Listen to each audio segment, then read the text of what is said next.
Number 7, Keith Brown. To ask the Scottish Government when the Housing Secretary will meet with those constituents from Tillicoultry affected by the reinforced autoclaved aerated concrete following the commitment to do so that was made in early August. Cabinet Secretary Mara McCallum. Thanks, Presiding Officer. I thank Keith Brown for the question. I mentioned in response to Mark Ruskell that we firstly met with Clackmannanshire Council at the new leadership group on the 4th of September and that I am in dialogue with campaigners in Clackmannanshire to agree a date for me to meet them in situ, and I understand that the 19th of November has been offered.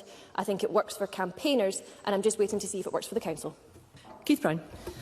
Can I thank the Cabinet Secretary for that response, and just to say that I think there's a much wider issue going on here than simply Clackmannanshire Council.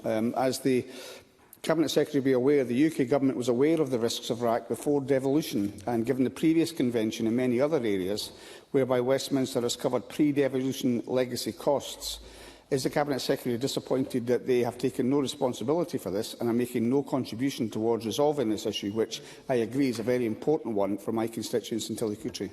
Cabinet Secretary. Yes, Presiding Officer, I think it's absolutely essential that the UK Government come to the table on the issue of RAAC. RAAC is present in housing right throughout the United Kingdom.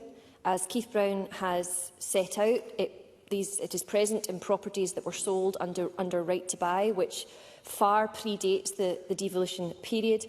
And actually, moreover, the UK Government is the only government in the UK with the financial flexibility to respond to unexpected costs in this manner. So one of my first acts in post was to write to the former Deputy Prime Minister, who formerly had the Housing Secretary post. Following the UK Government's unexpected reshuffle, I have written to the new Housing Secretary, making the case for a UK-wide fund and setting out my expectations that he addresses me on that.